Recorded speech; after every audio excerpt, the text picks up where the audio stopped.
And before I forget, I wanted to mention that in the lecture Tuesday, the main idea was that we are faced with a word problem, right?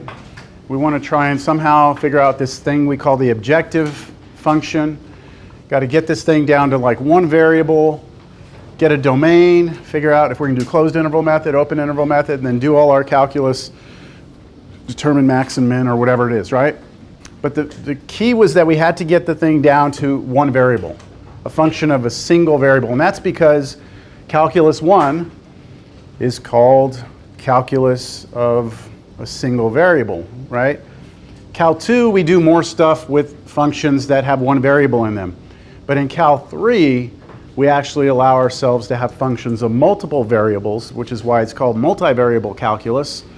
And then we can actually take that equation that we get, and you know how we were trying to get it down to one variable? We don't have to do that anymore. We can leave it where it's got 2 variables in it or 3 variables in it, and we can still find maxes and mins. But the procedure is very different. You have to use this thing called Lagrange. And so if you ever take Cal 3, just realize that you will have less problems later trying to get it to a function of one variable. You'll just have to do a different procedure. Okay? All right, but we are in Cal 1, and we have to get it to a function of one variable. So here's the problem we're going to start class with. And it's impossible for me to come up here, even spending 2 days on this section, and show you examples and still feel like we've covered everything. Because these problems can come, there's so many different varieties of things I could give you that I could show you 1,000 problems, and then the next problem I show you is something completely different than what we've seen. So, and that's what makes this whole idea so powerful. It's like no matter where the problems come from, whichever branch of physics or chemistry, wherever they come from, we have this method to deal with it. So here's one that may not appear to be something that is similar to what we did last time. I mean, last time we really only covered a couple of problems, right? We showed that the most area you could get out of a rectangle with a fixed perimeter was a square. We showed that a circle is better than a square if you have a fixed perimeter. We showed that, what else did we show? The can, was the can the other one we did? That was it? That's all we got, right? Oh, the barn, yeah, the barn. We showed that this, this weird barn thing, that we have we could minimize the amount of material used to build it. And then after that, we did the can, the aluminum can. We wanted to minimize the surface area. And then we get something like this. All right, so find the point on the graph of y squared equals 4x minus 1, which is closest, key word here, closest to the point 3, 1. So I'm going to draw a quick picture, all right? We first will have to kind of have an idea of what this graph looks like. And what does it look like? Y squared. Y squared is like a parabola. It's like a parabola, but sideways instead of up and down. So back in college algebra, hopefully you remember that if you have an equation with y and x in it, and your y is linear and your x is quadratic, then you have a parabola opening up and down. But if it's the other way around, and your x is linear, raised to the first power, and your y is quadratic, then you're going to have a parabola that opens left or right. In this particular case, what we could do is solve for x, if it helps you with the graphing. If we solve for x, divide everything by 4, then this is what we're looking at right here. So would this parabola open, not left or right, I mean not up or down, but left or right now, right? Which way would this open?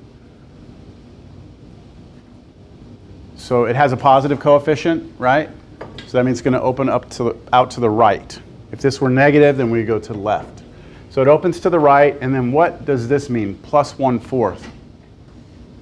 That used to move us up and down, right? Now this is going to move us this way, right? So which way? Your x is going to be added to it, right? You're going to add to the x, so you're going to move it to the right. Okay? So we have, and we don't have to be real detailed, on this. We just need to realize we have a parabola that goes like this, all right? And then we have, on that off that parabola is the point 3,1. Well, wait, that point's not on the parabola, is it? How could you check real quick to see if it's on the parabola? Plug in, right? Like plug in 3 for x, plug in 1 for y, and see if it's true, which it's not. So that point doesn't lie on the parabola. All right, and so we go out, to the right 3, up 1. We got a point here. I'm pretty sure that point is inside the parabola. How could we check that? How could we check to see whether or not that point's down here or up here? We could plug in 3. You could plug in 3 for x, right? And solve for y. What would we get if we plugged in 3 for x? Square root of 11? What's square root of 11? Oh, wait a minute. Hold on. Yeah, wait. Square root of 11, right? Is it not positive or negative square root? It would be, yeah, but see, we have 2 values, right? We do. It's 3 points. So and this is the point 3,1. So the point on the parabola is up there somewhere. Okay? So we're right to have it in here. Okay, we good? We got a picture, we got a point. Now, the question is, for us to find the point on the curve that is closest to that point 3,1.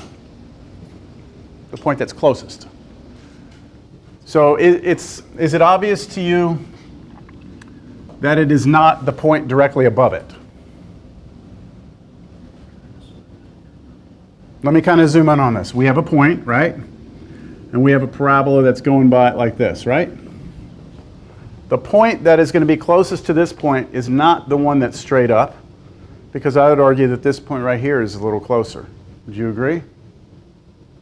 And it's not the point straight across over here, because I would argue something in here is probably closer. Do you all agree? So our point that we're looking for is somewhere in here. And we want to know exactly what that point is. So this would be a good, like if you want to see this, like how would this apply to anything real world? Let's say this is a planet. Let's say this is like some asteroid or something traveling through, right? And you want to know like how close is it going to get to us, right? The closest would be that distance, right?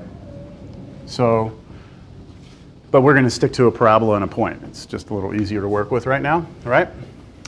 Okay, let's try and set this up.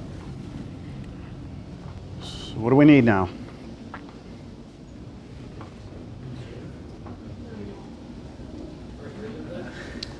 What's that? Derivative of that? I agree we're going to take the derivative of something, but we're going to take derivative of our objective function, right? So first let's talk about what is it that we're trying to, what is the objective of this problem? To find the what? The what distance? You're right, smallest distance, right? We want the minimum distance, okay? So I'm going to write this down. We want the minimum distance between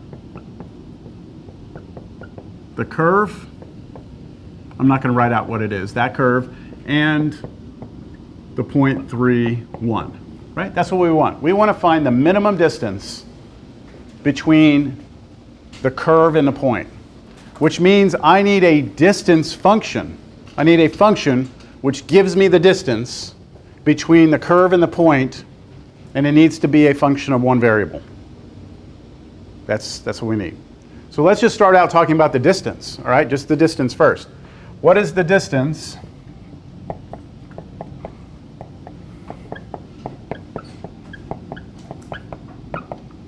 between, well, we could say between the curve and the point, right? But let's back it up even further. How about just between 2 points? What is the distance between 2 points?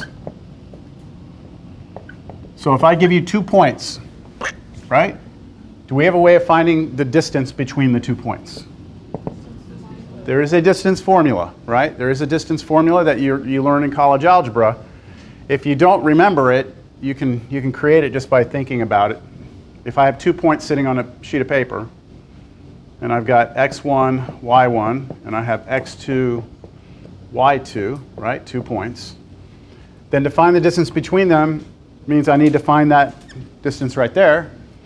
But if I create a right triangle out of here, this distance is the difference between the x coordinates. This is the difference between the y coordinates. And so then we can use the Pythagorean identity to say this squared plus this squared is this squared, right? So I'm going to just, again, this is college algebra, so I'm going to go kind of quick through this. This side is x2 minus x1. This side is y2 minus y1, difference of the y coordinates. And this side, let's just call it d.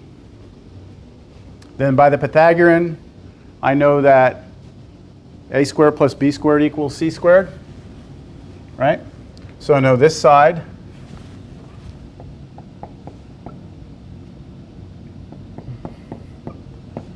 did I say minus? I think I said minus. A squared?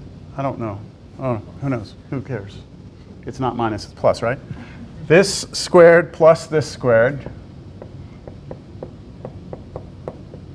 equals d squared, right? You all agree? Just Pythagorean? I just didn't want to throw the distance formula up here. I want us to all realize, I mean, we could get it ourselves if we didn't have it handy. And we're interested in d, aren't we? Not d squared. We're interested in d. So just square root of both sides. So this is the good old distance formula from college algebra.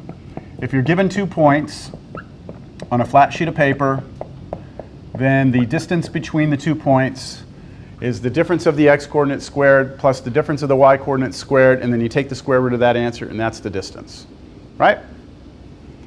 That's the distance between 2 points. But that's not what we want, right? We want the distance between the curve, right? The curve and a point.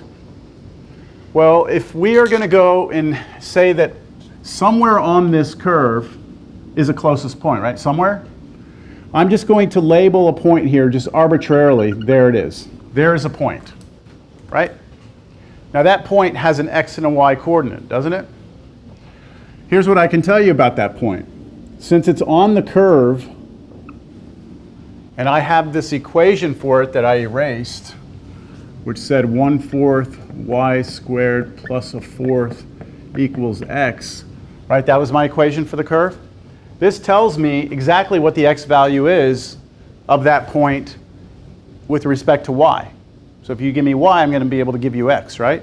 So the x coordinate of this point right here is 1/4 y squared plus a 4th.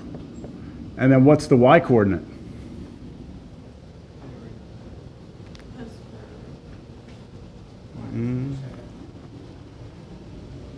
What's the y coordinate? Okay, so how do you get the x coordinate? How do you get the x coordinate? Somebody has to give you y, right? So how do you get the y coordinate? Well, you just plug in y. It's like whatever. You know, most of the time we see this backwards. We see x here and then we see the function of x here, but because that is a function of y, it's solved for x, this is just y. See, if you give me y, then I will be able to provide you x, right? Give me y, I provide you x. Any questions on that? You could solve for x. Yep. I mean, sorry, you could have solved for y. If you solve this for y, though, it's problematic because you have a square root and you have plus or minus. Yeah, you only have to work on the positive because the bottom is obviously not, right? The minimum distance is not going to be some point down here. Yeah. Okay, any questions on that? This represents an arbitrary point on my curve. All you do is give me the y coordinate and I'll tell you where I am, right? Give me a y, I tell you where I am. But if you look at this, this is like an x1, y1, x2, y2, right? It's 2 points on a sheet of paper. And so can I come up with a formula that would give me the distance between those 2 points? Sure. It's just this formula, right? Replacing your x2, x1, y2, y1 with whatever you want to use over here. So just for the sake of picking, I have to pick. I'm going to let this one be my x1, y1. I'm going to let this one be my x2, y2. And then I'm going to come up with my distance formula.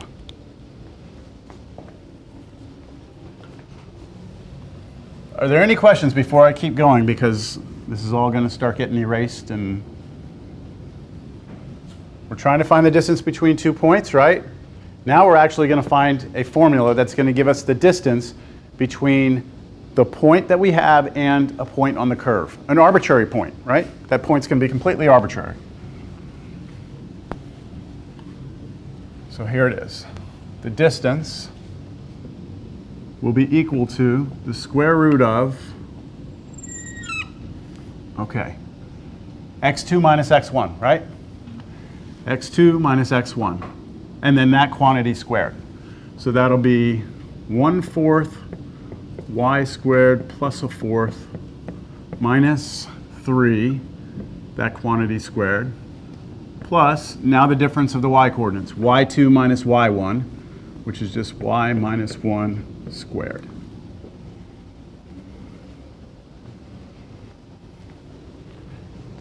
Any questions on that? Would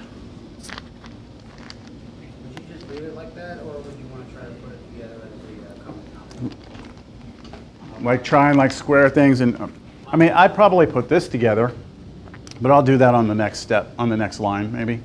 But I'm not going to get like, I'm not going to square those out, at least not yet. I'm going to avoid it if I can. Okay, so this formula that we've just come up with will calculate the distance between this point 3,1 and any arbitrary point that lies on our curve, right? What we would like to know is when is this the smallest it can ever be, right? So that is our objective equation. We'd like it to be a function of a single variable. Is it? Yes, it already is. This distance depends on one thing and one thing only. Y. That's it. You give me y, I'll get you your distance. So I'm going to rewrite this as d of y equals square root of, okay, 1/4 y squared minus, I think that's 11/4. So I just put those two together, and then plus y minus 1, that quantity squared. I forgot square it. Yes, thank you. Square this one. Okay. What is the next step? Michael. Michael Z? Am I in the right class? I'm in the wrong class. No, wait, this is right. Yeah, this is the right class. No Michael Z though, huh? Ronnie, I think I called you last time, no? I did, right? Michael Z. Jamie? Arturo? Danny? Where the hell is everyone? Okay, what's the next step? Wouldn't it be the domain? Exactly. Good. Domain, right? Domain. Good. So last time we had a little issue with that. When we got to the step, everyone wanted to take the derivative. But now, okay, domain is going to be the first thing. So is there a restriction on the y?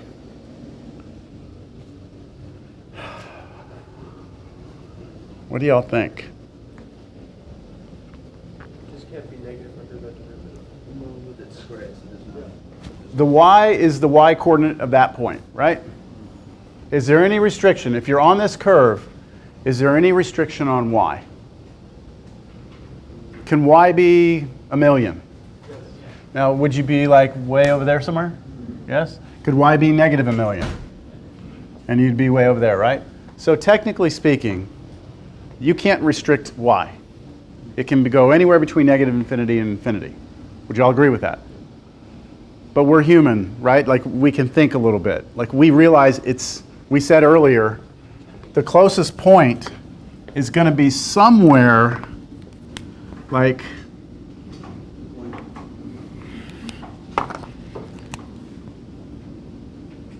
I would argue that it's going to be somewhere within this little region. Would you agree?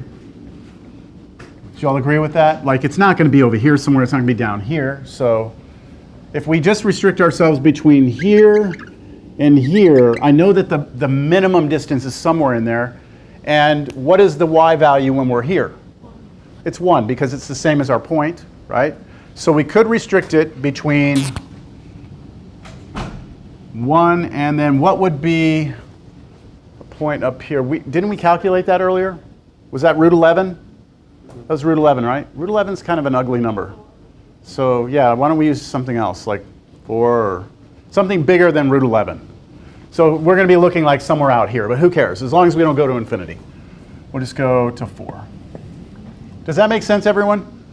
Like if you're just like robotically doing it, it's like negative infinity to infinity. But if we're just thinking about the actual physical restrictions of the problem, then this makes sense to just look here. Yes?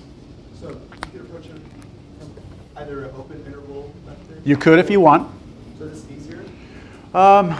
You know, what's going to suck with this problem is the derivative, right? I mean, that's the part that's going to be terrible.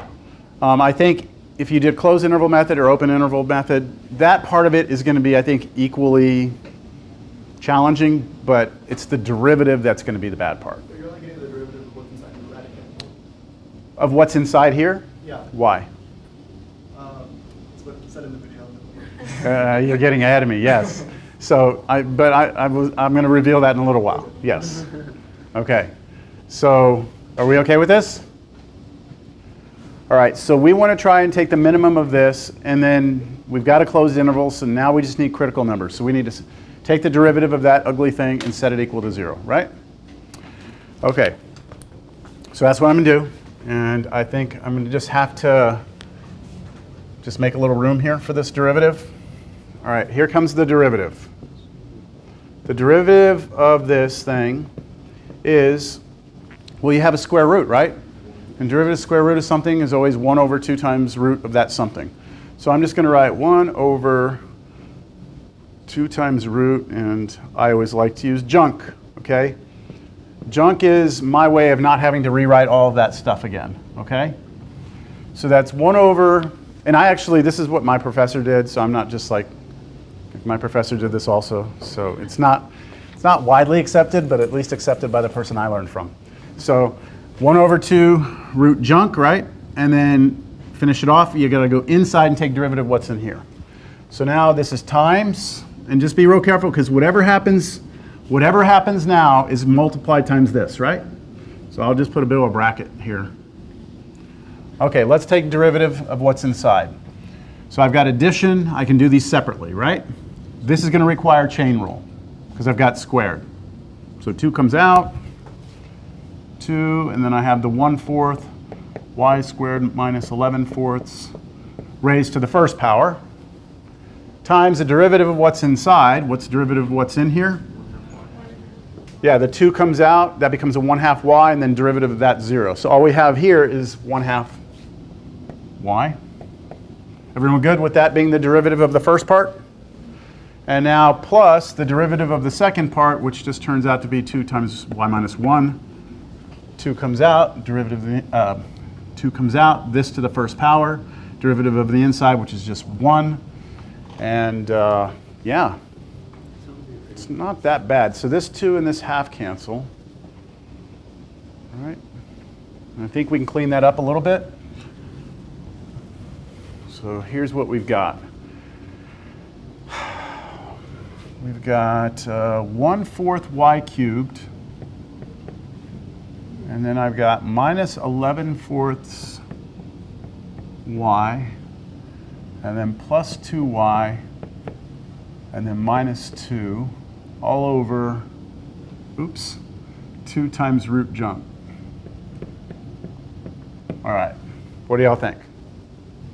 I just distributed this y through this parenthesis, and then this 2 through that parenthesis, and then all of that was multiplied by this, but this is really like being on the bottom, right? I accidentally made my division bar cut through my stuff here. Didn't want that to happen. Are you all good with this or no? You're all good? Okay. That's our derivative, pretty cleaned up. There's a little more I can do, right? I can put those two together, because those are like terms. Okay. So now, what do we have? What do we have? What do we have here? 1/4 y cubed. Let's put them together. 1/4 y cubed minus, or is it going to be plus? It's still minus. 3/4?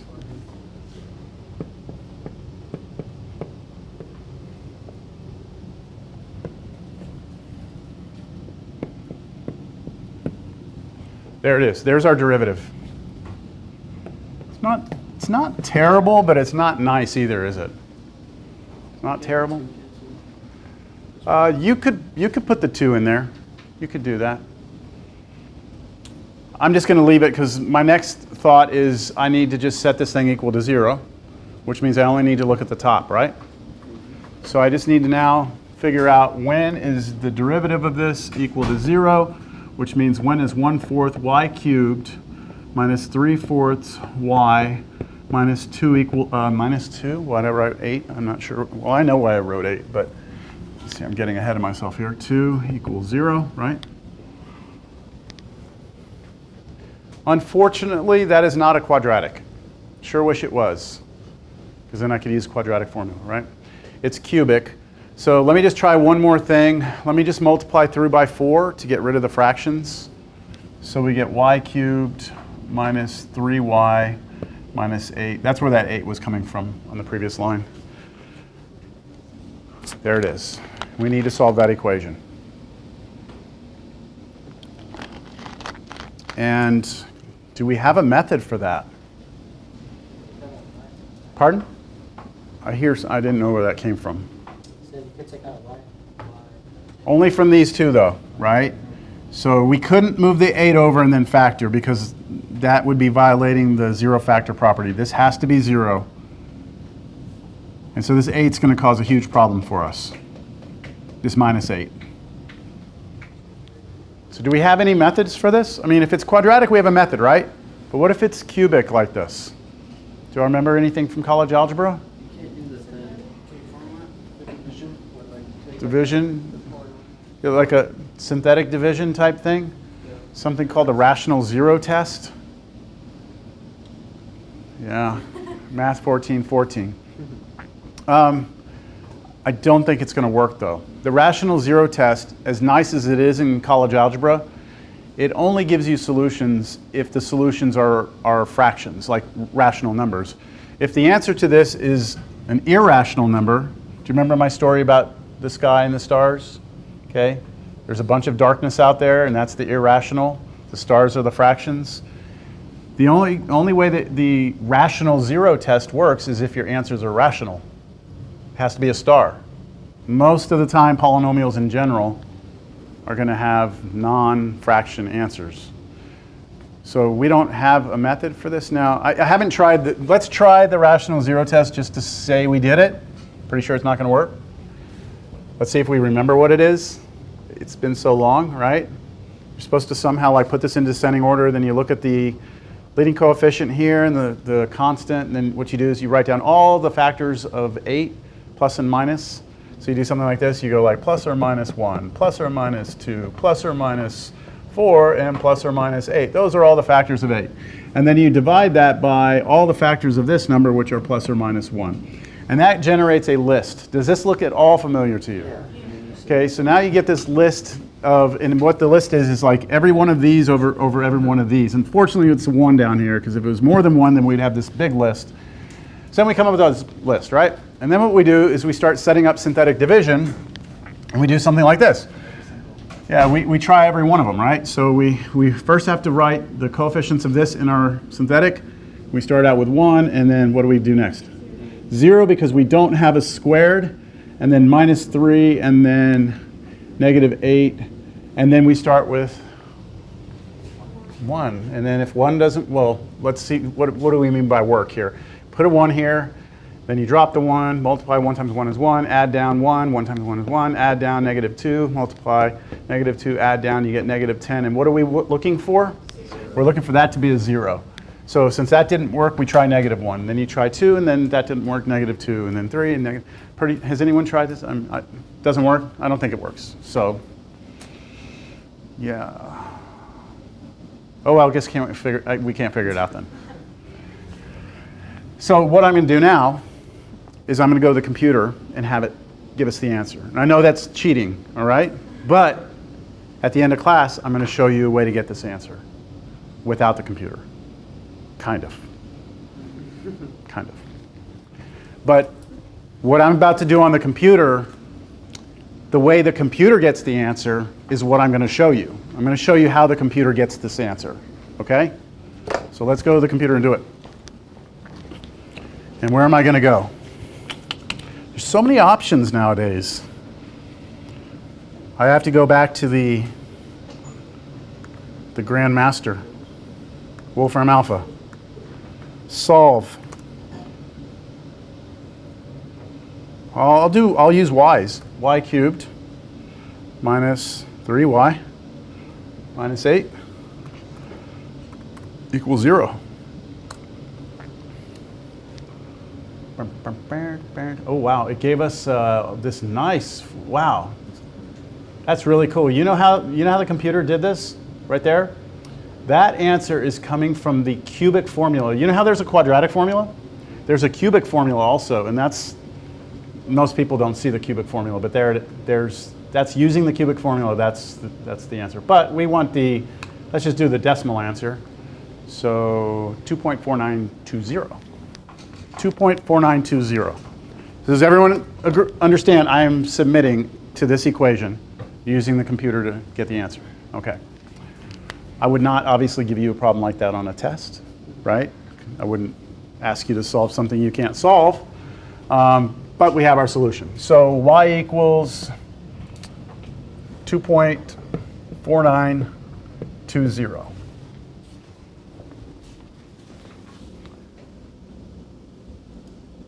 All right, we have found a critical number, right? We have found where the derivative is 0. What else do we have to look at?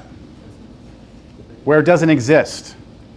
And this is a little complicated because when you look at this is our derivative, right? And we need to know possibly if this is undefined anywhere. And we do have the possibility of division by 0. And we have a square root, which means we might have negative numbers. So we've got a lot of things to consider here. Or do we? What's that? What has to be positive? Y does? Yeah, well, just what? to avoid getting a negative. Yeah, but like in here, yes, I agree with you. Because we're looking just between 1 and, what was it, 4? Right? 1 and 4 on our y. We know that y has to be positive, right? But how are you going to guarantee me that this right here is never negative? Is never 0. And how are you going to guarantee me that there's nothing I can plug in there that's going to cause a problem, like square root of a negative number? Because you can guarantee me, but why? Explain why you can. Everything in there is squared. But there's a possibility that they could maybe both be 0? Or is that possible? So what does the square root of all that junk actually represent physically? Physically, it represents what? The distance between those 2 points. And that's never going to be 0. And it's never going to be negative. Right? So we actually don't have to do this because of the physical constraints of the problem itself. The square root of all that crap under there is that distance. And since this point doesn't lie on that curve, it's never 0. So division by 0 does not have to be considered. Understand? So I'm just going to put here for derivative not existing, does not exist. That's not a consideration of mine. If this problem did not have that physical geometric part to it, it would be much more difficult for us to try and conclude that that's not a problem, that we don't have a problem. Now what? Plug in, right? We're going to plug in this answer, and we're going to plug in the endpoints into the original. So I want to know what d of, I forgot 1, d of 1. I want d of 4, and I want d of 2.4920. Now, do we even really need to check these? No, because again, we picked them because we knew that those points were not closer than something in between, right? Something in between here is closer. So there's this has to be the minimum. This has to be where it is. Okay? Now on a test, I would suggest you check all. Don't, just verify.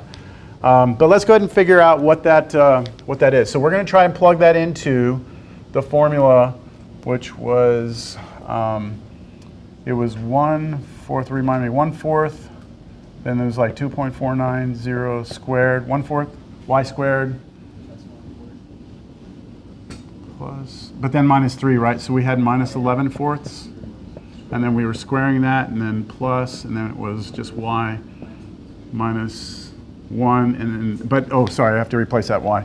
2.490 minus 1, and then that thing squared. And we're going to get some output, right? Okay, so when we get the output, I don't know, if someone has it, you can let me know what you get. 1.9? We got a second on that? Yes. 1.9. There we go.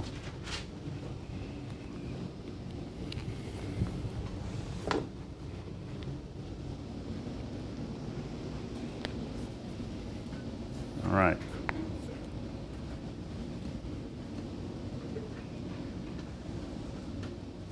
What was the question?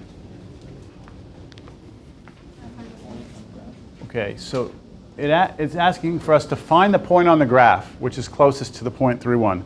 Have we found the point on the graph? We've found the y value of the point. We've found the actual distance. What we have not found is the actual x coordinate, right? And it's asking for the point. So where are we going to get the x coordinate from? Right there. Or the one that we had solved for x earlier, right? We solved one for x. Just go to that one. Let's figure out what our x is. So while you're doing that and solving for x, I'm going to come over here and do something on the computer.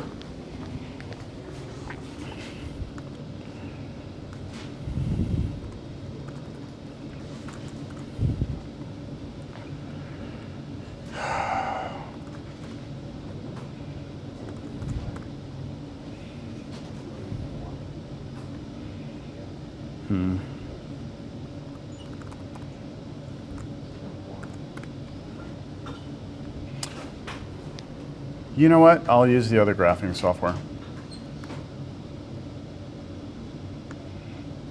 Okay, so this is square root of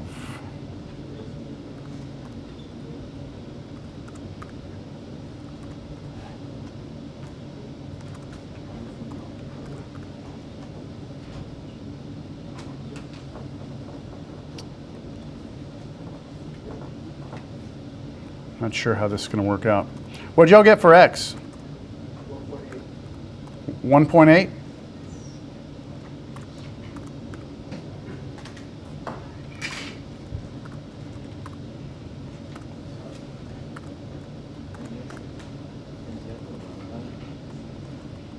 Yeah, I had a feeling it was going to have trouble with that.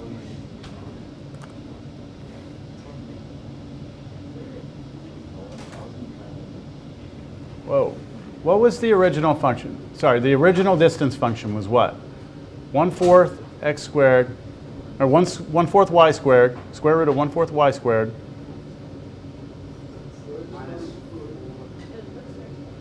That looks right. And then it was x minus squared.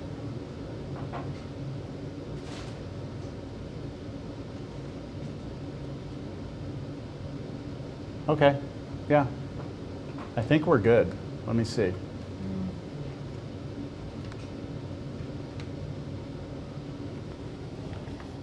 What did y'all get when y'all tried to solve for x?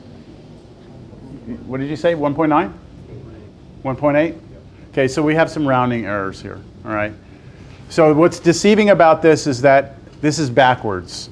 I graphed our distance function as a function of x, because that's the way the graphing utility needs it to be.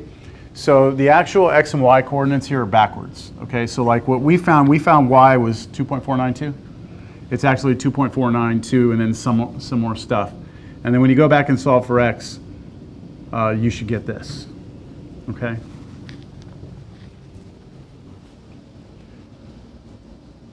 Questions? When we go back and solve for x, which one are we plugging in? The one where we got x by itself. We're plugging 1.9 for that? 2.4920. Yeah, that's why I was saying be careful. This number right here is the actual distance. That's the minimum distance. Okay, now, a couple of things about this. What makes this problem especially difficult is that square root in there. And in what is it, one of my homework videos maybe, I talk about that if you ever come into a problem where you're trying to minimize a distance, where your distance is the square root of something, that the common practice is to, instead of trying to minimize the distance, you minimize the distance squared. So I'll call this like capital D, which is little d squared, which would just be the junk, right? So it's like you're looking at a new function. It's capital D instead of little d. But what capital D is this thing squared. And what happens is it turns out that whatever makes this capital D the smallest also makes little d the smallest. So the minimum of this function would be also the same as the minimum of this function. Did I actually work the problem out like that in the homework? Okay, so if you do that, you'll see me do that, and I'm using that property. But taking the derivative of the square root wasn't terrible, right? I mean, it wasn't absolutely horrible. I mean, 1 over 2 root junk. I mean, that's it. Everything else was going to happen no matter what. Like, we had to take the derivative of the inside no matter what. Okay, so it's still an open question right now, which we will address in a little while. How did how did the computer solve that equation, right? Okay. Yes? Yeah, I was going to ask, so on these type of questions, do we use the closed method? It's up to you. Well, it's not up to you. It's usually up to the problem, but in this problem, you could have done either one. What would have been the difference had we done open interval? You still would have got 2.49. What was it for y? And then you would have made a dot, dot, dot, and you would have picked test points on the left and right, and you would have plugged those into the derivative and looked for positive and negative. So you would have seen it would have gone down then up.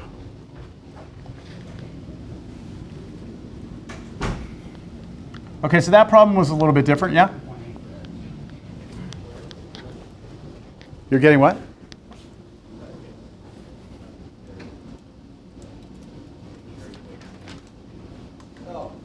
So here's the actual physical thing that we just had. We were trying to find, you know, the closest distance, minimum distance between there, and we did it, and there it is. 1.8. This is rounded, okay? 1.8 and 2.5. This is rounded, but there it is, okay? It's actually, you know, that minimum distance is actually the point that if you drew the slope of the tangent line there, that would be a right angle. The line going to the point and the tangent line would hit at a 90-degree angle. That's where you're going to get a minimum distance. All right, let's look at the next problem. Let's see if I want to do it or not. Look at that, I already graphed that. Huh. I don't really care to do this problem.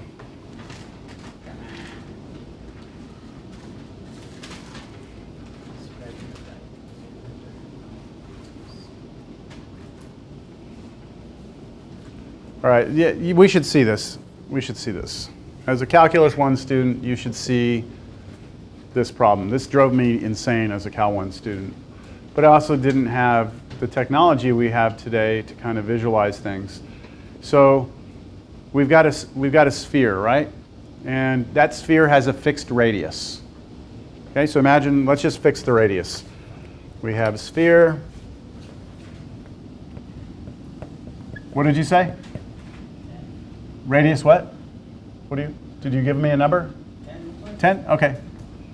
Oh, is it 10 on there? It doesn't matter. Fixed sphere with a fixed radius.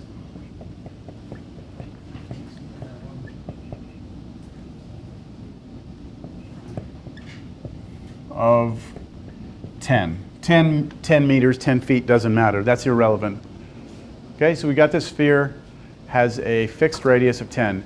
And what we want to do is we want to inscribe a right cylindrical cone into this sphere. So what we mean by inscribe is that the tip of the cone will touch the north pole of the sphere, and the bottom edge of the cone will always be in contact with the sphere. So I can change, I can't do anything. See, I can make it a very tall cone, right? I can make it a tall cone in the sphere. This is touching the bottom edge. And I will gain volume by making it taller, right? But when I go taller, I go skinnier. And then if I go the other way, and I make it wider like this, I get wider. I don't know what the heck that is. It's a problem, that's for sure. Okay, so that's kind of the extreme right there. Does it make sense that we probably wouldn't want to go any further than that? Would we get more volume or less if I make this thing go up further? What's going to happen? This thing's going to go in, right? The sides are going to go in and it's going to get shorter, so your volume is going to be less. So the question is, what are the dimensions of the cone that would have the most volume to it? Does that make sense, the question? Like I want to put a cone inside in this ball, and I want that cone to have the most volume possible. So find the dimensions of cone, inscribed cone,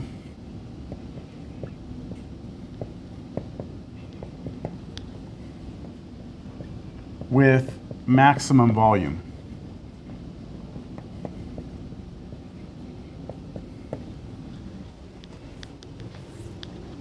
All right? Does everyone understand the geometry here? So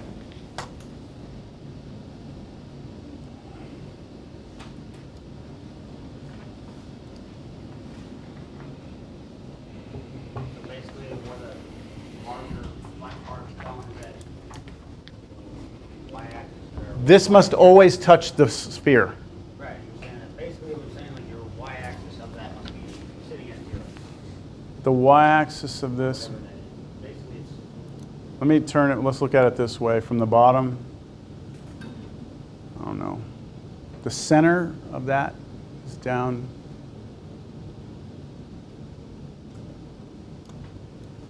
Okay, let's just take this step by step, all right? So the first step here would be to figure out what it is you're trying to maximize or minimize.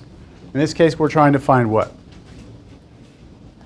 Maximum volume of the cone, right? Of the cone. So we want to find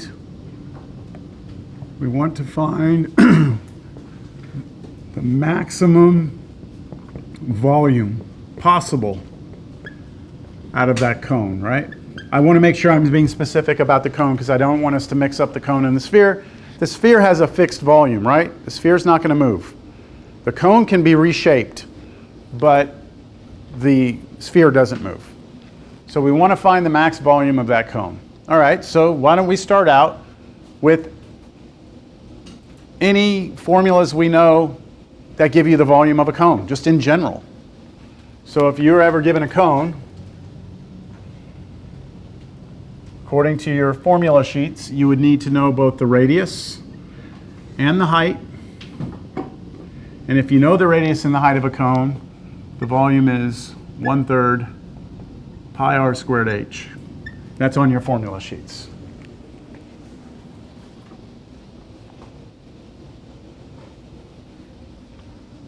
Right, do we have a formula that gives us the volume of a cone?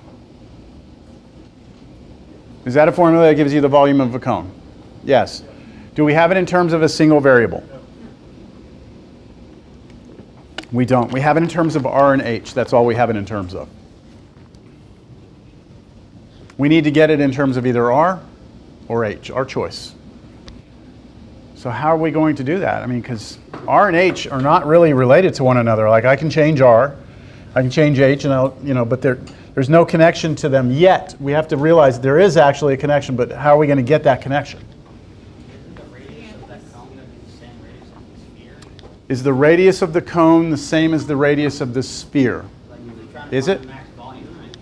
No, it's not. As you move down. So right here, where the cone is here, it's definitely not the same radius, is it? Right. No. I'm saying like. If you go to the halfway point, I agree. But that's only one cone. We want to look at all possible cones and figure out what will give us the maximum volume. Like, is that the most volume we're ever going to get right there? Or is it like here somewhere? Or is it down there? Like, where is that maximum volume going to occur? So, but you asked a good question. Is the cone's radius the same as the sphere's? And the answer in general is no. Right? So we can't really control that. So any other ideas on how we can get some relationship between these? Yes? I don't know how it would work out exactly. It's not going to work out. Next. I had to do it. I'm sorry I had to do it. I had to do it. Now go. But if you have the, if it is at the halfway point, Okay. would that be a good time to like set the domain as like you can't have, if that. Yes. Yes. Our domain is restricted. Like our radius domain is restricted by the sphere. I think that's what you're getting at. Like we know that how wide this goes can only go the width of the sphere. So you're already starting to think of a domain on R, which means we need to get that whole thing in terms of R, right? And eliminate H. Do you want to continue thinking about domain? Then I guess I don't know how it would work out, but when it is at that point, then the height of the cone is equal to the radius of the sphere. I don't know if At that the would help. Well, why don't you use, doesn't the surface area formula relate the two? And why don't you just use substitution? Okay, so the other suggestion here is that we do have a formula for the surface area. And that surface area formula involves R and H. And you could solve then for R or H, but then we would have to know the surface area. Surface area of what? Yeah, so here, let me draw a picture. This is our sphere, right? This has a radius of capital R, so we don't confuse it with the cone's radius. Capital R is 10. Then we have a cone inside. And that cone has a different radius of R. So if you want to try and make a relationship between R and H using the volume formula along with the surface area formula, you would have to use the surface area formula of the cone because then we have the same R's in there. Yeah. The problem with that is you don't know the surface area of the cone unless you know the radius and the height. So try something else. We're going to get back to the domain.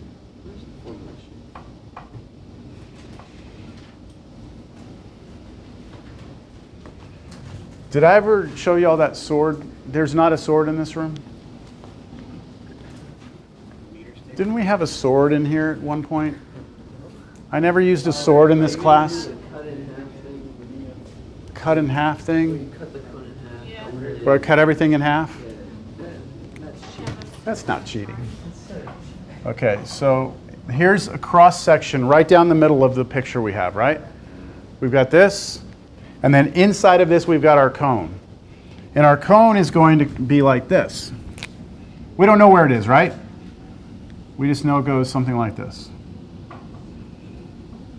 That would be a cross section right down the middle of this thing, right? All right, let's label some things here. How about, let's just draw a line straight down like this. Right, that's right down the middle. Okay, so maybe I should put the middle here. Would you all agree that the distance from here to here is little r? You all agree with that? That's little r? That's the radius of our cone. All right, how about the height of the cone? Where's the height of the cone? That goes from here to here, right? That's the height of our cone?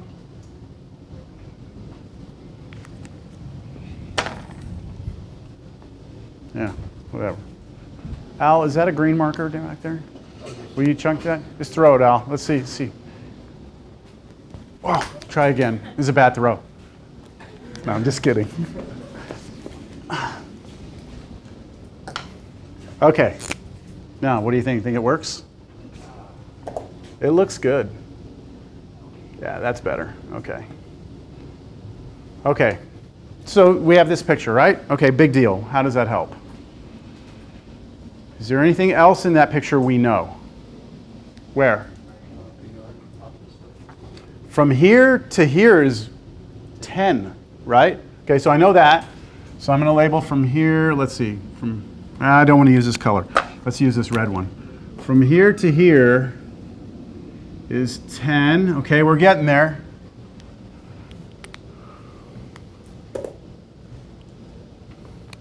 That's from the radius of the sphere.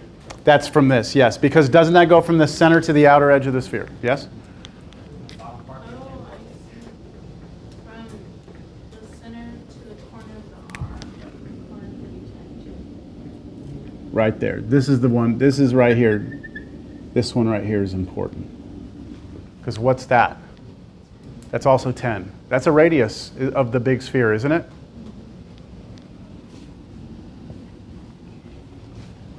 Do you see what we're kind of creating right here? See a little right triangle here? Okay. Let's take our time and let's make sure we understand what all the pieces of that little right triangle are. I'm talking about this right triangle right here. If I draw that over here, this side is 10, this side is R, and this side is, drum roll, not half of H, H minus 10. H minus 10. Okay, so where is that coming from? If this from here to here is H, right, and this distance from here to here is 10, then the distance from here to here is H take away 10. Right? So like if this was, no, 22. Let's say this was 18, right? Then what would this distance be? 8, because that's already 10 of it, right? If this distance was 13, then this would be 3, because that's already 10. Yes? Is this going to allow us to create a relationship between H and R? Yes, Pythagorean, right? There it is. That's what we need. So, yeah, go ahead. Would it be H minus 10 or 10 minus H? Well, H here is, we're assuming here H is bigger than 10. Like, look at the picture here. The way I drew it, the height of our cone is bigger than the radius of the sphere. So, like right now, if my height was 15, if you do the other way around, 10 minus 15 would be negative 5, right? And this distance is not negative 5. Is that what you're asking me? You said, why is it not 10 minus H? Right? Yeah. It's because H is bigger than this piece. So if you want to know that much, you have to take the H and then subtract that much from it. Oh, okay. Sure? Yes, sir. Here, let me show it a different way, because I mean, trust me, you're not the only one who has this question. Let's say we take the distance from here to here, and let's just call it P, okay? Do you agree that P plus 10 is H?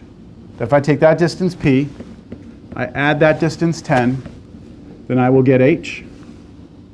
Yes? Okay, solve that for P. Yeah, okay?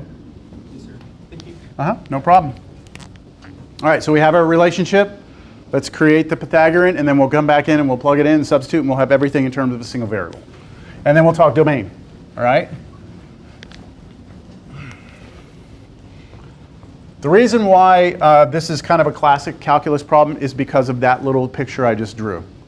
Okay, that picture is something that if you don't ever see that done, it's hard to like just come up with that on your own. So it's good, you know, to go through that with a class. All right, my relationship is this. R squared